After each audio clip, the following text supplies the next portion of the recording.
ukuthi wena akunampi ezokuhlula, akuyikho nencane impi ezokuhlula. Bheka isandla sakho siphezu kwethu sonke manje, isandla sakho sisasebenza, isandla sakho sisesephezu kwethuna likaLazaro noma umuphi uLazaro esibhekene naye manje.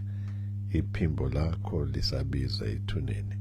Akuwona amazwi amna, amazwi kaSisi Winans athi you can do all things. Sawubona mlaleli womsakazo ivuma 103 the adult radio for the young at heart.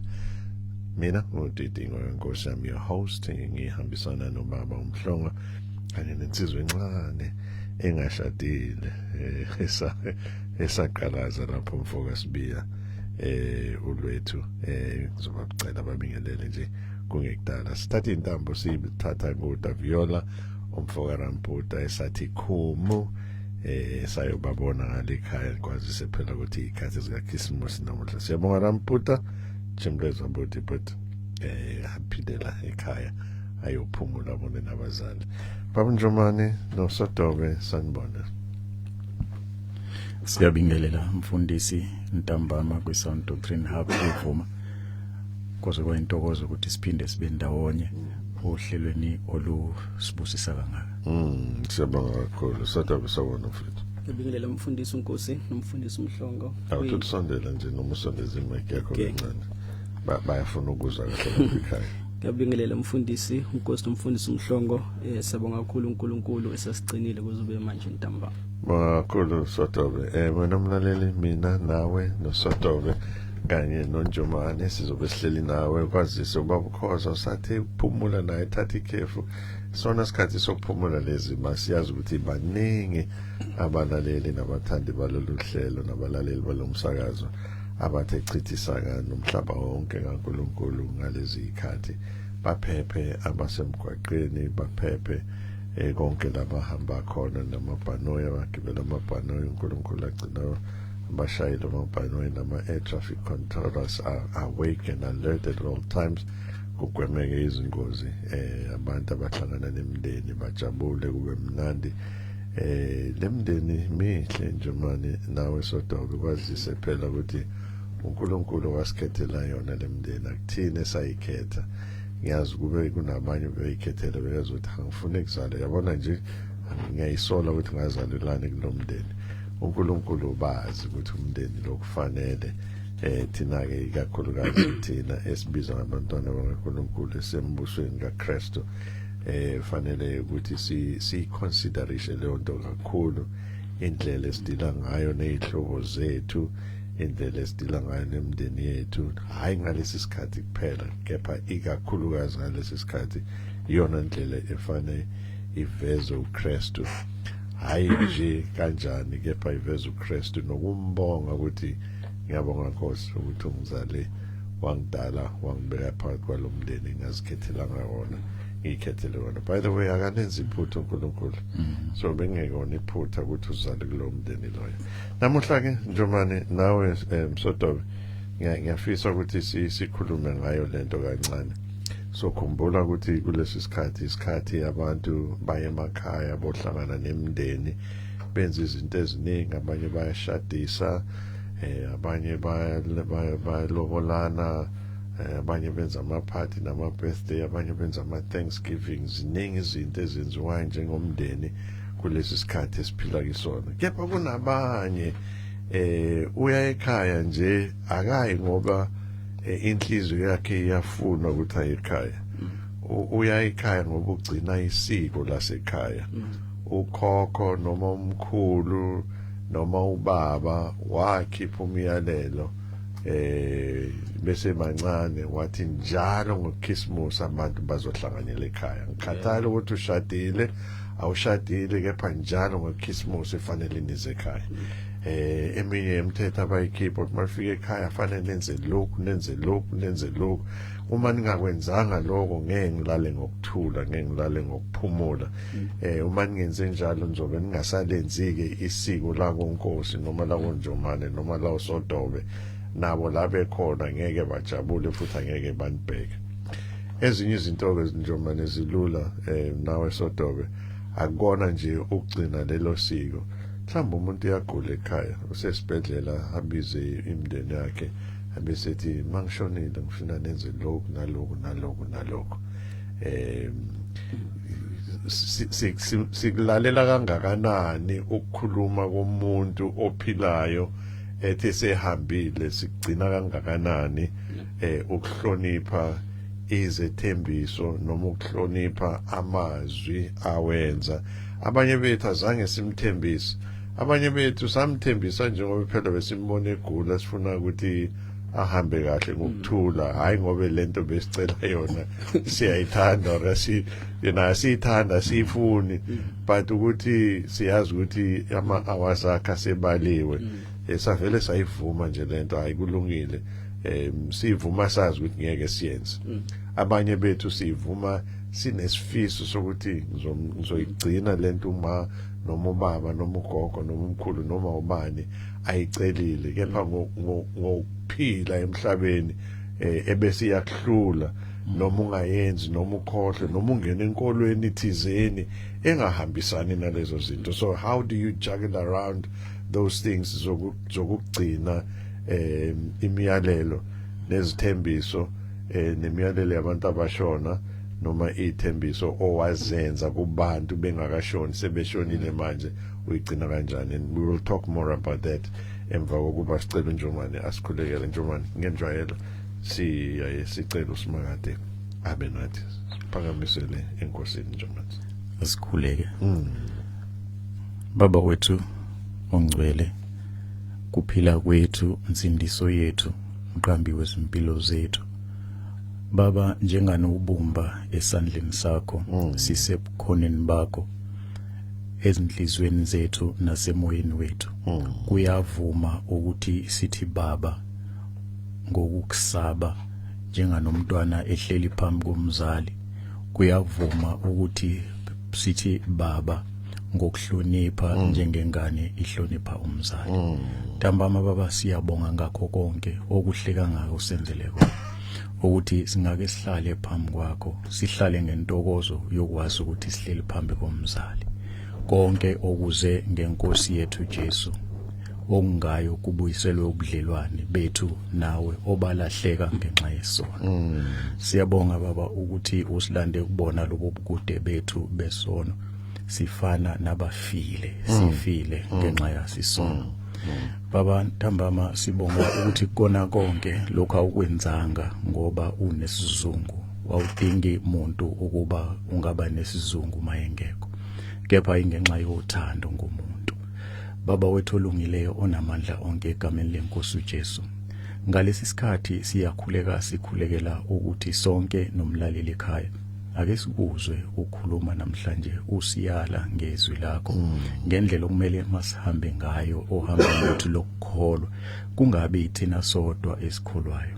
Uvula amehlo analabo Nkosi abangazani nawe ngoKristu Jesu, ukuthi bakuzwe ukukhuluma nokuyala kwakho, ebese beyaguquka ezindleleni zabo, ekucabangeni kwabo nasekwenzeni kwabo. Hleze ngokuguqukeni kwabo Nkosi bakufumane wena, kube insindiso kubo. Sikukhulekela kakhulu lokhu Nkosi, ngoba kwakuyintando yakho kwayisekudaleni umuntu kuba umuntu akufuze enze njenganalokhu wenza. Siyakukhulekela Nkosi ukuthi umlaleli elalele ekhaya angazifuni yena kepha afuna ubuso bakho. uNkulunkulu wethu, kuthina esistudio sikhulekela ukuthobeka ezwini lakho, siqala size siphetha sikukhombe ezwini lakho. Uma kungekho ezwini lakho noma ngabe besinesifiso uNkulunkulu wethu, lokho makuhlale kithi.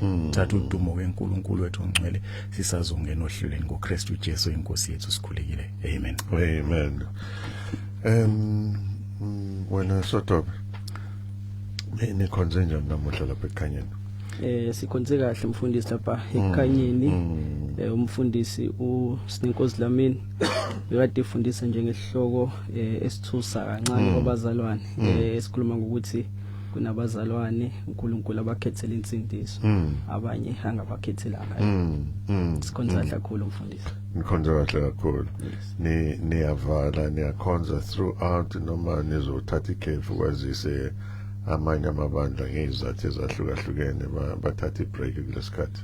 Hayi thina mfundisi asivalanga ePinetown saqhubeka nje nokukhonza ngama Sundays from 11 to 1 kodwa ke ama Bible studies amile eyakanxolosi imile. Okay. Ni konje ni khumbuza umlaleli ukuthi nikuphi lapha ePinetown? Sikhonza lapha ngemuva kwaseyitolo iPinecrest number 12 Harvey Road. Number 12, is it 12 not 8? Awu2 avela mfundisi kuvela u6 Harvey Road no12 Harvey Road. Okay. So isite enkulu. Isite enkulu ithatha konke lokho lapha eHarvey Road. Abehla lapha erank enkulu bavela nje bahambe ngaphansi kwebridge lapha main road bangena ngaphansi kwebridge bangena esangweni laseNkosi. Khona sokhona ama flag. Njomani nina nimise njani inkonzo zimi njani kulesi sikhathi sikaKhisimusi lapha eMontclair? Sibonge mfundisi, angiqale ngokusho nje ukuthi sikhonze kahle namuhla. Besi nabazalwane abasivakashele njengenjwayelo, abazalwane abathandayo ukuzwa izwi eliqiniso. Bebe khona namuhla sikhonza izinkonzo zethu eziqala njalo ngo11 ekseni zize ziyophela ngo1 okuyinkonzo yesiZulu ke leyo mfundisi. Ikhona esuka iqale ngaphambi kwaleyo kweyesilungu eqala yona ngo9 ize iyophela nayo ngo11. Inkonzo yanamhlanje namfundisi besingalindele ukuthi abazalwane babe ngaka sisendaweni la kuhlanganiswa abantu abasuka endaweni ezehlukene ngenxa yemisebenzi.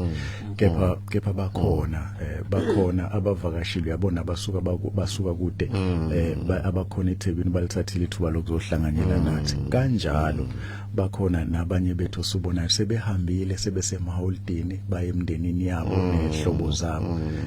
Kepha uNkulunkulu siyakholwa uzolithola udumo kukho konke.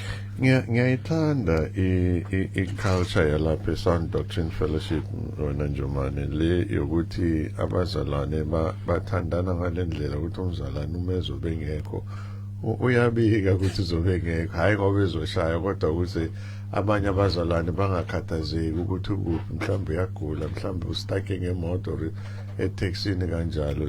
Inhle into enhle nje manje.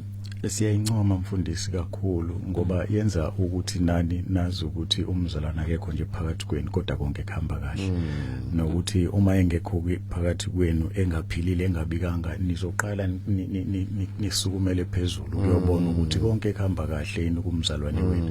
Kukhombisa ke nje nomfundisi nalo loluthanda ethe uNkosi uJesu izwe liyobona ngakho lokho ukuthi ngabafundi bami uma nithandana. Ngakho kukhombisa lona lolo thando. Okuyinto enhle kakhulu mfundisi. Inkonzo lesikhathi sikaKhisimusi zona zimi kanjani nje manje? Mhlambe mfundisi asiqale kuleyo ukuthi indawo esikhonzela kuyona okwamanje njengoba eyethu ingakaqali ukwakheka izindawo ikhona. Sisakhonzela kuyiholo lomphakathi mfundisi. Eminye yemithetho ngenxa ukuthi iholo lomphakathi iyasithinta kakhulu. Ekukhonzeni kwethu kuyinkonzo zikaKhisimusi lapha eMontclair ku191 Wood Road. Asizukuba nayo kuleli sonto likaKhisimusi. Ngikhuluma ngo Thursday uqobo lwakho umhla ka25 oKhisimusi kanye neSunday elandela uKhisimusi. Asizukuba nako ngoba ihall izobe ingatholakala. Sizoze siphinde sihlangane ngomhla ka4 January okuyisonto ke ela usho sohlala iSunday A1 elandelayo bese siba khona siyakhonza. Mfundisi ke thina ke asilambi sinabahlobo ukuthi uma ngabe kungahlaleke ekhaya bese siyohlala nabo sikhonzeni. Namhlanje nje besikhuthazana kubazalwane bethu ukuthi abazophumelela siyohlala nabo sodobe ekhanyeni siyodla okudliwayo kwabazophumelela abanye bazoba kwezinye indawo. Kanjalo ke nesivakashi sethu mfundisi uma ebefisa ukusivakashela ngomhla ka4 umhla ka25 kaKhisimusi kanye nomhla ka27 I think okuyiSunday. Uma bezofika kulezi zinkonzo zethu siyamnxusa ukuthi angenzi kanjalo ngoba kuzobe kungangeneki. Kodwa yebo angayokhonza nathi kubahlobo bethu ekukhanyeni nezinye izindawo zikhona nasedoda ngasithinta simyalele kuzona mawukuthi kude kakhulu ekukhanyeni. So dobe lapha ekukhanyeni ninenkonzo kaKhisimusi ngoKhisimusi noma nizobe nenkonzo njengesonto? Sicothi bana konzo ngoSunday nje ekseni phela. So uKhisimusi abantu abakhonzela bangavakashela khona noma basemakhaya nemndeni yabo. Yebo mfundisi. Sibonga kakhulu. Bonga kakhulu kinina balaleli bomsakazo eVuma 103 nabathandi bohlelo iSound Doctrine Hub. Asingene esihlokweni sethu ngifisa sikhulume ngaso mhlamba ngisindlalele ngami bobaba bami ngisindlalele ngami. Mina njengonkosi nginezinto engizitshele umndeni wami mangisho umndeni ngisho izingane noma osekhaya ngitshela ibandla engikhonza kulona abazalwane ngitshela oma nabafowethu la ngizalwa nabo and all of that ngashiya izinto engifisa ukuthi zenzeke. Now ngiyayicacisa le ngifisa ukuthi zenzeke ngoba ngazi kahle ukuthi mase ngifila ngisenasabelo nokuthi kwenzakalani ngaphansi kodwa isifiso sami lesi. Ezinye zezifiso zami ziningi, ezinye zakhona elezi ukuthi ngosuku lomngcwabo wami kungabi nama speeches emngcwabeni wami. Okay. Ngikoda kona ngibeka strong ngithi angifune umuntu ozokhuluma emngcwabeni wami. And isizathu sami simple. Akekho umuntu owazi ukuthi ngiyofanini. So ngithatha ukufa komuntu nosuka yongcwatshwa ngalo as into kaNkulunkulu. Uyena owaziyo, uyena owazi ukuthi ngiyohamba nini. Mhla uNkulunkulu efuna ngihambe yini le afuna ukuyikhuluma kulaba basele ngokufa kwami. Manje mase kufika emngcwabeni kuyokhulunywa ngami. Inkosi beyilokho abangithandayo bokhuluma kahle ngathi khona engizobenzela kona bese ngihambile. Abangizondayo bazothi uhambe nemali yami lo uyangikweleta yini. So kuyokhulunywa. Ukhuluma umakhelwane, ukhulume lokho, ukhulume nomalume ophuzile, alande zonke lezi zinto engibona mina njengami njengonkosi nje. Zisusa udumo kuNkulunkulu zibeka udumo kimina kanti futhi sengifila kunanto engizoyenza. So ngiprefera ukuthi kungabi nama speeches. Uma ungithanda ngitshele manje ngisaphila. Uma ungangifuni ngitshele manje ngisaphila. Mangikweleta landa imali yakho manje ngisaphila. Konke ngikholela kukona ngisaphila. Manga ngikhanyisela ikhandlela angisiboni isidingo sekhandlela ngoba ngiyayazi indlela yami sengiyikhethile manje angifune umuntu ozongikhanyisela indlela kungathathi ingubo zami zibekwe phansi ukuthi na ibhluko lakhe ngizigqoka manje ngisaphila izinto zami ngene esitolo ngithenge into ikakhulukazi icathulo mangithenga icathulo nje manje ngiphuma ngiyigqokile ngoba ngazi ukuthi kusasa ngizobe ngisaphila yini. So mangithenga into ngiyigqoka same time anginayo ingubo zikaKrismus anginayo ngiphilela imanje ngoba ikusasa laziwa uNkulunkulu. So nginezinto engiyibekile ekhaya ngithi angifuni lokho ngifuna ibhokisi elishiphe kunawo wonke amabhokisi uma ngabe bathi bayangcwaba. Angifuni lelo bukhazikhaza angifuni lama 1000 angifuni yini ngifuna nje into abazongithwala ngayo ingawi phela ngiwe la ngaphansi bese bathi ngiyambona akafuna ukuhamba abantu abadala bathangahambi akube nje into eqinile engiyongena emgodini 100 rand 200 rand whatever no expense. So kunezinto engiyibekile ekhaya ukuthi azenzeke. Yazi mabangiphendula bathini kodwa uzobe usushonile wena sizokwenza lokho esibona ku right ngaleso sikhathi. Now akuyona imiyalelo le kepha ama preference nokuthanda kwami futhi ngiyaqualify ukuthi ngikufisa ngani. Na angithi ku wrong abantu bekhuluma emncwabeni yabo abenze lokhu nabo abakufisayo kodwa umakhelwane mengithanda kangitshele manje angeze ukukhuluma ngami sengifile. It's my preference ngishiseni lento kushisa manje seyiza ngoba bathi amathuna wayekhuluma wami wayekhuluma over 40 years ago, maybe 50 years ago etufuna ukushiswa. Na ngathi mina kuyena lalela ke mama ufuna ukushiswa tshela bonke bakini ungathi mase sikushisa la bese bakhuluma kambi ngathi ukuthi sithethe umasa ahambe sayomosa thina. So ezwini lenkosi siyababona yini abantu noma ama characters ezwini lenkosi ashiya imiyalezo. For example lathi mase ngifile isidumbu sami nenze lo ngaso noma mase ngifile impahla yami le ninikeze bani lo nimnikeze bani lokho siyakubona yini ezwini lenkosi. uma sikubona izwini lenkosi sikubona njengomiyalelo njenge-commandment noma sikubona njengami nje lento engiqeda kuyenza. It's not a commandment. And it's not a commandment because mengifile vele I don't have control over the living. But it's a strong preference. Umekhaya bengithanda bazoyigcina lento bathi ay ubaba ubeyithanda lento kodwa uma bangakwenzanga nakhona abekho ecaleni ngobe ngizobe sengingasekho mina. Now siyakubona yini lokukhona yini ezwini masikubona nje manje nawe Sodoba kuyi commandment noma kuyi preference number 1. Uma kuyi commandment noma kuyi preference kwenzakalani ke uma laba basele bangasakwenzi ene futhi mabakwenza sibona bakwenza kanjani njomani. Asithathe mhlambe ama example ume ekhona imaphi lama example esingabona kuona njomani ukuthi cha kukhona impela siyambona umuntu nangu ushiya umyalezo bese uyashona kwenzakala njomani thatha usibeke. Asibonge mfundisi. Kunjalo umfundisi zikhona izibonelo esizibona ezweni likaNkuluNkulu.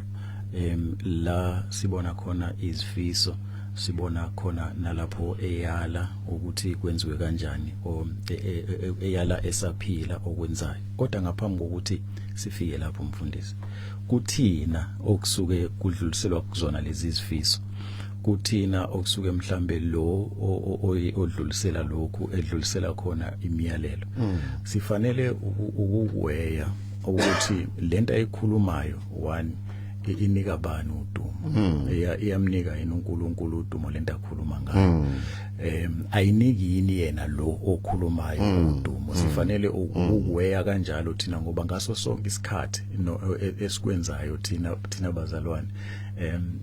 U1 Corinthians 10:31 uthi noma yini esiyenzayo asiyenzele udumo lwenkosi. Ngakho ke uma kungukuthi lento ayikhulumayo lo uyayenza izonikeza udumo uNkulunkulu kulungile, ngaba umyalelo noma isifiso. Kodwa uma ukuthi kuzophuca uNkulunkulu udumo asisho saphila, sithi siyakuzwa siyasizwa isifiso sakho kodwa kubonakala kuzophuca uNkulunkulu udumo. Mhlambe kungena embuzweni kamfundisi akhuluma ngawo, yebo siyakubona ezwini likaNkulunkulu, sibona la abathize ikakhulukazi esibabiza njengezingwevu ezwini likaNkulunkulu, uNkulunkulu aqala ukusebenza ngabo benika khona imiyalelo. Ngabo kuthiwa ama-patriarchs. Yes, ngiyalithanda leli ingwevu.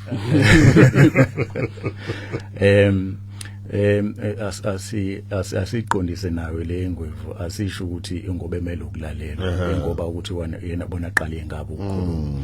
Now siyayibona lento, siyibona kuqala uma uJakobe esebona ukuthi inkosi isizomthatha. Usenza lesi sifiso emndenini wakhe ukuthi sengizohamba. Uthi mayiqala encwadini kaGenesis 49 umfundisi, mhlamba siqale ku verse 29 kuya 32, uthi mayifika khona uJakobe uyabayala uthi ke sengizokufa, njengoba sengizokufa angicwatshwe nabo babamkhulu, athi ngimbele nokhokho bami emgedeni osensimini ka-Efroni umHithi, athi emgedeni osensimini iMakhaphela oseduze kweMamre eKhanani, insimu uAbraham ayithenga kuEfroni umHithi ukuba ibe indawo yokungcwaba.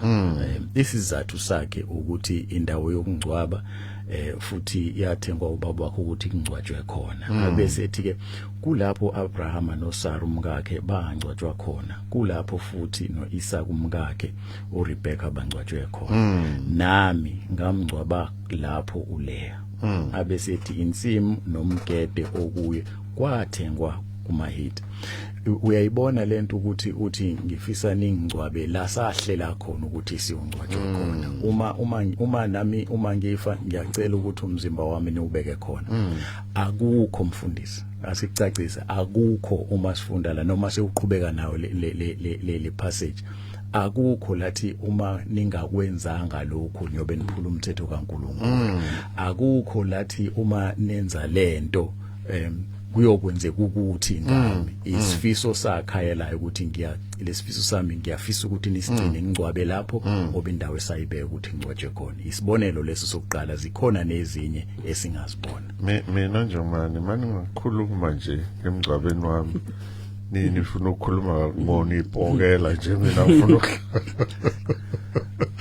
Satobe khona esinye isibonelo sibonayo yebo mfundisi sikhona esinye isibonelo kodwa ngicela mhlawumbe umfundisi uNjomane asisho kodwa engikubonayo futhi la mfundisi ezweni likaNkuluNkulu mayelana nezifiso zabantu angasekho ade bezisho besaphila incwadi kaMshumali chapter 9 chapter 9 verse 5 ke verse 6 ukhuluma ngokuthi abantu asebedlulile emsabeni abazi lutho abanasabelo futhi phansi komthunzi welanga engifazi lana nomfundisi umhlongo ukuthi impela abantu abaphilayo bangaba nezifiso njengoba nemfundiso unazo izifiso kodwa masudlulile emhlabeni awunalo into osungayisho kwabantu abaphila njengoba uthi ufisa ibhokisi elincane mase bethenga elikhulu awusenawo amandla uthi uyiphendule mase bedlulile emhlabeni abanase izinto ezenzeka emhlabeni Njomane le yokungabi na say kulungile phela angina say ngobe vele sengithule but amazwi amasela amazwi asele mfundisi okubalekile kakhulu ukuthi ngesikhathi usho lezi zifiso zakho sitheni uyakuthanda uNkulunkulu ukuthi uma sekwenza isethembiso usigcine ungathembisi kanti awuzukufeza okuthembisile uzathi kungcono ungathembisi wenze kunokuba uthembise ungenzi that's powerful kunjalo mfundisi now uma usayikhuluma lento mfundisi sayithembisa indaba ayikho phakathi kwethu nawe indaba iphakathi kwethu noNkulunkulu asiphinde le mntu indaba yabona ngifuna siphinde ngoba akukho ezwini lenkosi lokuthi uma ningayenzanga lento nizobe niphula umyalelo kaNkulunkulu othi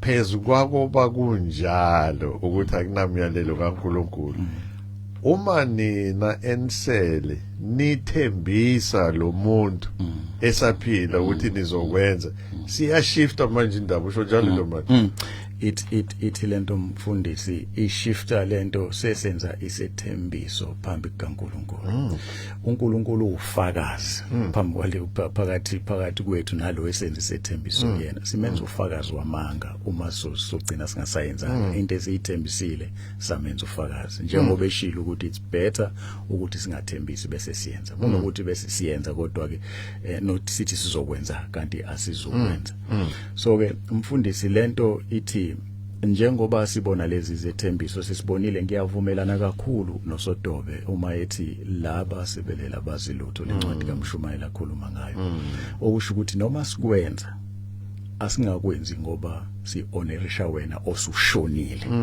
si-honorisha izethembiso nezifiso ozicele kuthina nje usaphila angeke sibe nalutho elisolwenziwa nguwe njengoba sushonile ayikho into ozosenzela yona Sodobe uyibeka kahle ukuthi osefile akanasabelo futhi akazi lutho nakuzonda kwakhe nakuthanda kwakhe kuphelile ayikho into umuntu azosenza yona leshonile kepha siyakubona ke mfundisi noma kunjalo sisenzile isibonelo sokuqala kuthe uma ngabe seshonile uJakobe benza njengokusho kanjalo uma uqhubeka naliya ncwadi ithi bahamba abanye belila bahambe baphumula endleleni bemhambisa bemisa kule ndaba bayombeka kuyo lima awuphinde futhi bahamba mhambisa uJakobe bahamba bemlilela endleleni empeleni mawufunda le ncwadi izishona nokuthi insuku abamlilela zona zingakanani beyomngcwaba lacela khona ukuthi bamngcwabe khona and bekuyi distance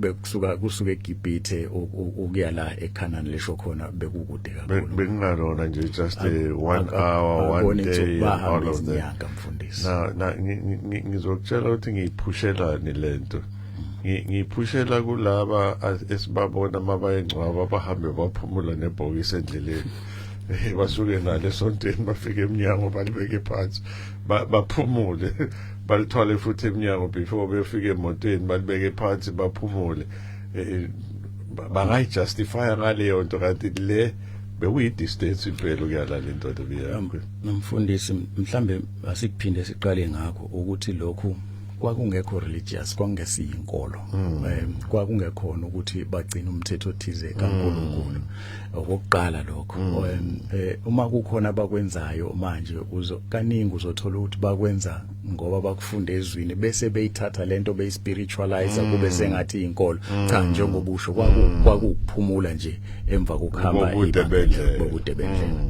So ke mfundisi uma sibuyela kule okhuluma ngayo sizothi ke asibheke nalento ukuthi bezikhona izikhathi njengoba sesishilo ukuthi kungcono ukuthi uthembise ungenzi uthembise wenze or ungathembise bese uyenza.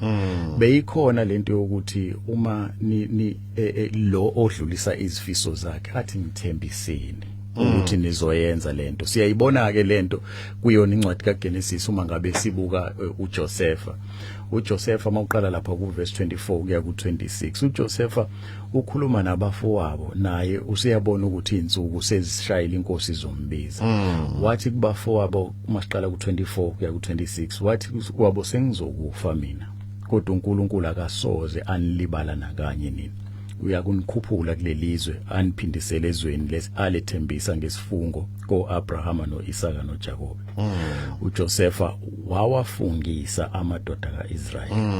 Uyayibona ke lento yokuthi uthi lento engiyicela kunina ngithembiseni ukuthi nizoyenza. Ila kungena khona le ndaba ke sithe sekungena ukwenziwa kaNkulunkulu ufakazi la ngoba seyafunga manje uthi ngithembiseni wafungisa amadodana kaIsrayeli. uJoseph wafungisa amadodana kaIsrayeli wathi uNkulunkulu uza kunihambela impela anowakhuphula amathambo ami kulendawo. uJoseph wafa eseqede iminyaka e110 abantu bamqhumisa ngemithi wayesefaka eboxini nomgcwabo eGibhithe. Siyazi ukuthi bathi mangabe sehamba nebala bawathatha amathambo kaJoseph abahamba nawo. Khumbule isethembisa basenze ephila benza uNkulunkulu ufakazi so bagcina lokho. Kuyinkolo yini? No, akusiyinkolo. Ukuthi uma sithutha uma umhlobo wethu eshona sisekuhambeni sizobe sisebenzisa leli verse ukuthi sihambe nawo amathambo akhe. No, njengoba esehambile akazi lutho. Uma singasigcina isethembiso singangasigcini indaba izoba phakathi kwethu noNkulunkulu ukuthi sithembisile asangenza. So na ngumlaleli la kuyi Sound Doctrine Hub Facebook page yethu uthi unguGayi wakavezi munye kuphela ke umuntu onale gama kumaziyo uDweba uthe nje manje uthi ingwevu uNkulunkulu aqala ukusebenza ngaye enye ingwevu lezi emkhakheni wezomtatheli. Uthi amen bafundisi ngibuza ukuthi ubani lo ozobe interested ekwazini ngami ngingasekho ngoba umndeni wami nabangani bami besiphila nabo bayangazi futhi lento iyaxaka ngoba kuke kuthi kuhambe ingane uze sekukhona ozokhulumela iward omakhelwane izinyunyana ngempela ke ibhekisiswe lento yokushintsha imingcwabo ibe ama speech day kusho ubaba uGayi wakavezi uDweba ukhethiwe kaMzimele nathi ngilalele bafundisi bami ngicela ukubuza ukuthi lithini iBhayibheli ngalabo abashiswayo ngabe kuyokwenzeka kanjani ngosuku lovuko lapho inkosi isibuye izovusa abasemathuneni bayohlangabezwa inkosi yethu uJesu laba abashiswayo bona angiphushe lento Sodoma ukhethiwe kaMzimele ubuza ngabashiswayo kunalabo abafela olwandle badliwe ufish umudle nje ufish umqede nya kwenzakalani ngabo kunalabo abasha amangqonqe eindlini bashone ngomlilo kube nje neblaze enkulu kwibhilidi elithile or emkhukhwini siyazi kuhlale baze basho bathi ushe beyond recognition noma bashe beyond recognition. In fact ngikhuluma nje kusesenabantu eMpumalanga province engibaziyo sekuphele 2 years bengakwazi uncwaba ihloko zabo ngobe ama forensics reports wamaphoyisa akakaphumi ukuthola ukuthi kule idumbu lezi ezishe beyond recognition ubani okubani, who's female, who's male, ngendlela kwenzakala ngalabo bantu labo. Angifuni starte leyo kushiswa nje manje sithathe njengokushiswa kwe-crematorium kuphela. Because kunabantu abasha ngengozi. Kunabantu abazalwana abasindiswe ngempela abasembusweni kaNkulunkulu abasha kanjalo nabo. Kunalabo phahlezeka ngamabhanoyi bashe nabo baphele. Kunalabo ngisho ukuthi bafela olwandle badliwa ofish. Kwenzakalani ngabo bonke labo? Ngiyacabanga ukuthi lo mbuzo kakhethiwe kamzimela sikwenze kanjani. Do you want to take a step on that, Sodom? Yeah, cathi umfundisi omuhle kakhulu umfundisi. Cathi iBhayibheli likhona indlela elikhuluma ngama likhuluma ngezinto elingekho direct ngathi uthi iphendule kanjani. Incwadi yaMaroma chapter 14 ikhuluma ngeChristian liberty. Ikhuluma ukuthi khona mhlawumbe abantu abathiza bathi bafuna ukukhonza ngelanga elithize mhlawumbe amasabatha khona abangahlambe ungadla ukudla okuthiza kodwa amasebenzi abadla abangabaxwasa abangadla. Cabanga ukuthi iprinciple esingakwazi ukuyidraw ukuyi-apply kwizinto engekho clean njengokuthi umuntu singamshisa noma umuntu singamshisa. Cabanga ukuthi ekugcineni umzimba womuntu masudicayile noma uyimvuthu noma ungcwetshwe vele uyaphela ube umhlabathi ekugcineni. Kodwa isithembiso esisazi yezwi kaNkulunkulu uthi ngabushisiwe noma ungcwetshwe vele uzodliwa inhlabathi abole ekugcineni. Isithembiso esisazi esiclear ukuthi kuzoba khona uvuko umpostoli Paul ekhuluma ngalo encwadini abaseKorinte chapter number 15. Lapha encwadini yesambulo sibona ulwandle nalo likhona abali elibakhiphayo. And obvious umuntu mesolwandle njomana akunawo ukuthi umuntu angahlala 15-20 years olwandle aphuma sesenjalo. Kuno fish kunamanzi nje uya disintegrate umzimba wakhe. Ibaphi laba irefera kubaphi labo olwandle lizovele libakhiphe nje njomana. Mfundisi uma sekushaya isikhathi sokwahlulela sekuvuka bonke abantu bayovela phambi kwesihlalo sokwahlulela. Ithi incwadi yesambulo 20 verse 13 ithi nolwandle lwakhipha abafileyo abakulo. Ukufa neHades nakho kwakhipha abafileyo ababekuko bahlulelo kwaba yilona lo njengokwemsebenzi yakhe. Now into ethi noma ngabe umuntu wayefe kanjani noma ngabe wayefe azana noNkulunkulu noma ngabe wayefe engazani noNkulunkulu, kodwa ikakhulu la kukhulunywa ngabafe bengazani noNkulunkulu abase Hades abafe bengazani noNkulunkulu abaseklushweni manje nakho ke bavuka nabo bayokwahlulela. Masikhuluma ke ngabantu abafe bengazani noNkulunkulu akusho ukuthi abantu abangcwatshiwe bonke njengoba usushiwo umfundisi labanye basolwandle abanye baphahlazeke namabhanoyi abanye bacwile nemkhumbi abanye bebeyobhukuda nje bangabe besabuya namhlanje akwaziwa. Njengoba sewushilo ofishi bahlukaniselane ngemizimba yabo. Ufishi umgwinye noma uthatha isicubu sakhe ulethe kwini endleleni ubheke eCape Town wazikhulula, omunye ubheke phesheya eAustralia wazikhulula. Osho lo muntu usakazeke ulwandle lonke but ngamhlasivuka kuyovuka kumzimba owodwa. Kuyovuka lezo zicubu ziyovuka zibe zinye ukuze zivuke zonke zibe sebukhoneni bukaNkulunkulu, ukuze ziyozwa lobhlungu mangabe kubhlungu noma ukuze ziyomaphambi kaKristu mangabe kukwazana noNkulunkulu. Ngakhumbula amathamba besentabeni uHezekiya wamemeza ahlangana kwaumuntu ophelela amathamba besakazeke yonke le ndawo.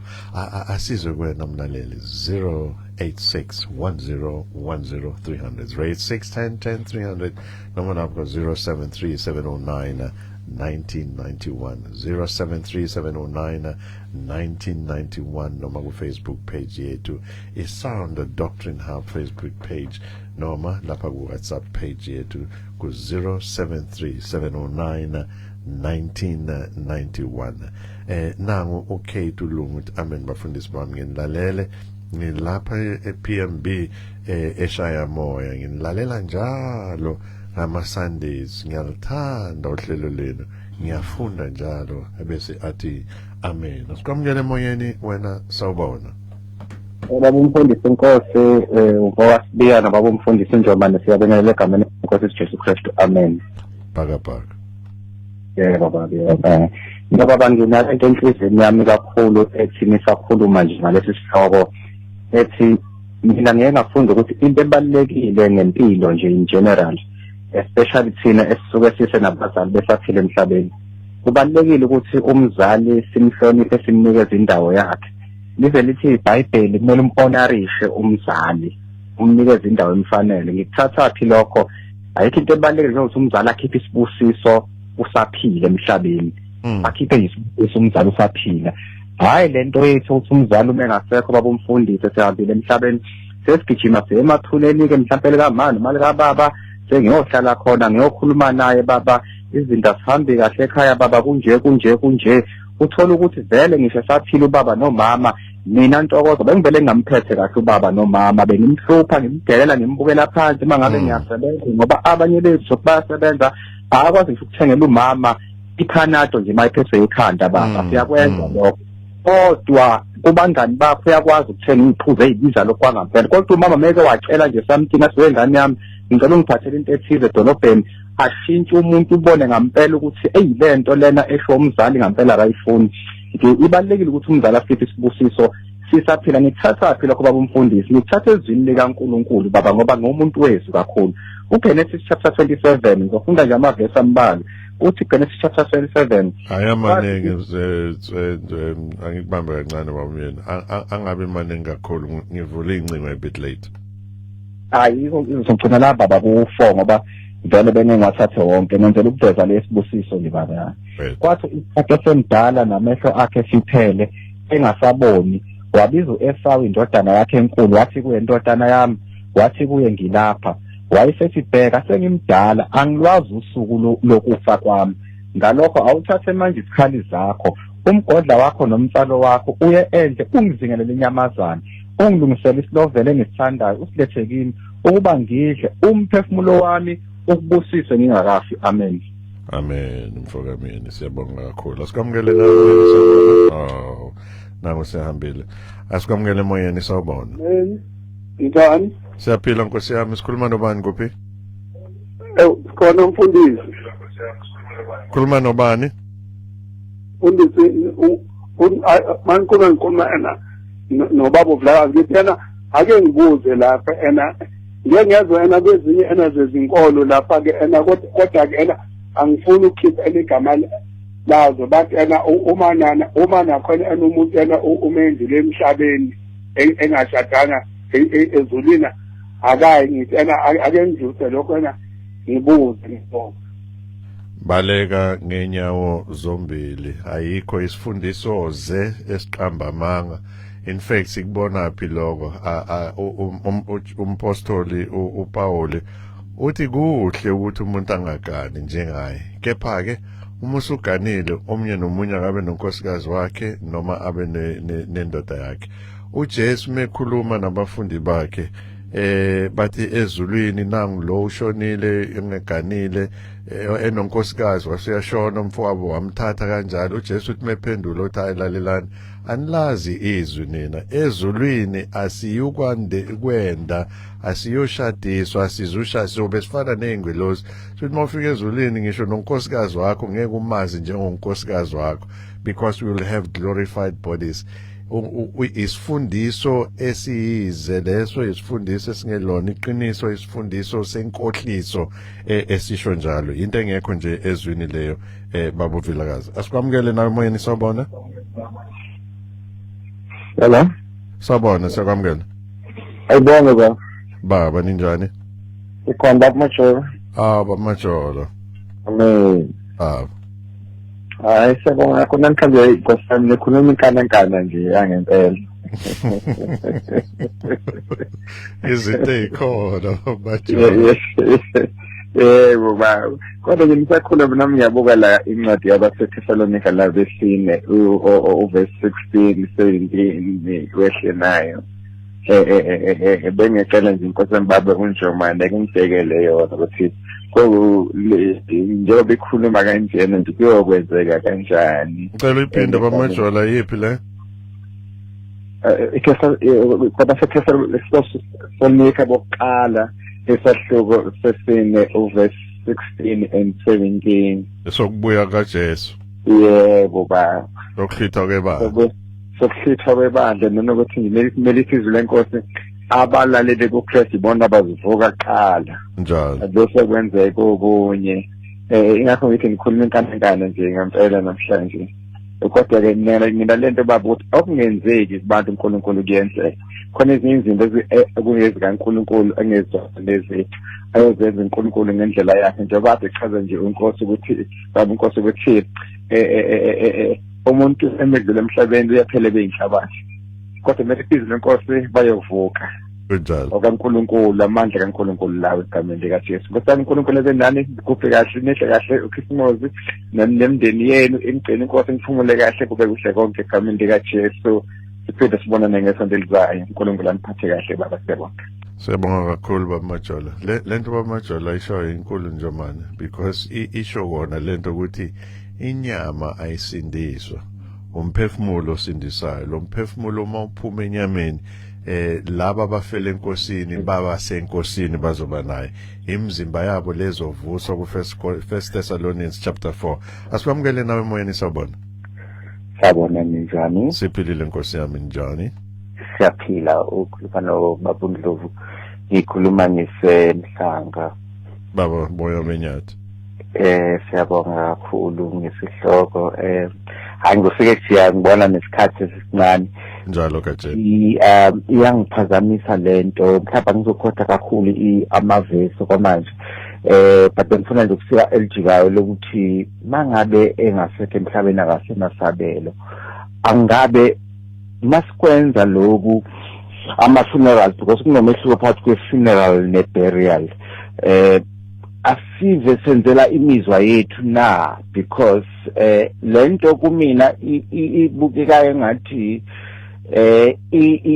sesenzela thina kakhulu uma ngabe ngikuzile baba uqala ukhuluma ukuthi ubofisa ukuthi ungcwatshe ngebhokisi elingabizi my sentiments exactly ukuthi akusadingeki kahle ukuthi nje kwazi ukuthi hayi sengihambile mhlambe the next best thing bekungaba i-memorial service but the funerals abantu baboleka ama-loans abantu bayahlupheka kufanele kuphaka ukudla I feel like into mhlambe abantu angathi bayibuyekeze lento ukuthi isekhona noma sekuwumkhuba usafarishe vele ubusafarishele ukushiwa umuntu obefanele obe close kwena lobo buhlungu nje that alone I mean bese kuba buhlungu ukuthi obani basezekile obani I feel like I think we need to revise that ngicela ukujika kuma lapho but I feel like njalo sibhekana nabantu othola ukuthi inkinga uyenzile manje usemema abantu sekugcwele la sekufanele usesenkingeni enye ngaphezulu kwale anayo ngicela ukuma lapha.